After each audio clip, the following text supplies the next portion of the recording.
कभी आदर्श नगर कहे जाने वाला इलाका आज गंदगी, जल जमाव और प्रशासनिक लापरवाही का अड्डा बन चुका है। इस दुर्दशा का पूरा श्रेय जाता है इलाके के विधायक राजकुमार भाटिया को। कहते हैं कि विधायक जनता की सेवा के लिए होते हैं, लेकिन आदर्श नगर में विधायक सिर्फ गायब रहने के लिए जाने जाते हैं।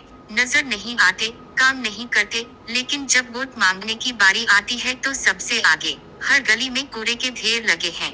जगह जगह पर कचरे के पहाड़, बदबू और मच्छरों ने लोगों का जीना हराम कर दिया है।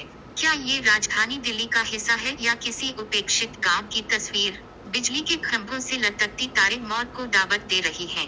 बरसात में इन खंभों के पास जाना मतलब खुद को करंट के हवाले करना। कई इलाकों में खंभे पूरी तरह झुके हुए हैं जो कभी भी गिर सकते हैं। लेकिन विधायक जी का जवाब है खाइल चल रही है। अब बात करते हैं नालियों और सीवर की, जहां सफाई के नाम पर जीरो काम हुआ है। बारिश शुरू होते ही आदर्श नगर की सड़कें नदी में तब्दील हो जाती हैं। मेट्रो स्टेशन के नीचे पूरा तालाब बन जाता है। कभी सोचा था कि दिल्ली मेट्रो के नीचे नाव चलाने की जरूरत पड़ जाएगी? नाले खुले पड़े हैं, सीवर ओवरफ्लो हो रहे हैं और गलियों में बदबू से निकलना मुश्किल है।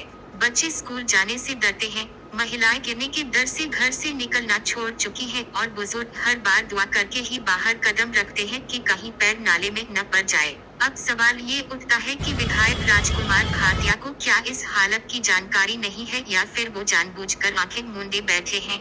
वो तभी दिखते हैं जब कैमरा ऑन हो या चुनाव पास हो। उस वक्त कहते हैं सड़कें बनवाएंगे, नाले ठीक करवाएंगे, हर घर पानी लाएंगे, लेकिन चुनाव के बाद सब वादे हवा हो जाते हैं। जनता कहती है विधायक जी आपने आदर्श नगर को विकास की दिशा में नहीं बल्कि विनाश की ओर धकेल दिया है। यहाँ सिर्फ नाम में आदर्श बचा है, असलियत में ये नरक नगर बन चुका है।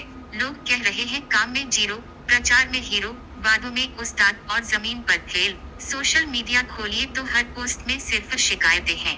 कोई कहता है कूड़ा नहीं उठ रहा, कोई कहता है खंभा गिरने वाला है, कोई कहता है घर में सीवर की बदबू घुस रही है। लेकिन विधायक जी को फुर्सत नहीं है, क्योंकि अगली बार फिर वोट मांगने आना है। फिर वही पुरानी लाइनें सुनने को मिलेंगी, मैं आपका भाई हूँ, बेटा हूँ, सेवक हूँ। लेकिन अब जनता जाग चुकी है।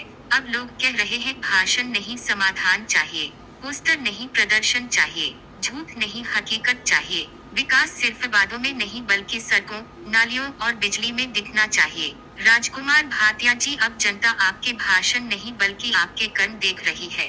और अगर अब भी आपने आंखें नहीं खोली तो अगली बार जनता वोट से जवाब देगी, नारे से नहीं। आदर्श नगर को दोबारा आदर्श बनाने के लिए हमें ऐसे नेता चाहिए जो जमीन पर दिखे, समस्याएं समझे और काम करें, कैमरे के लिए नहीं।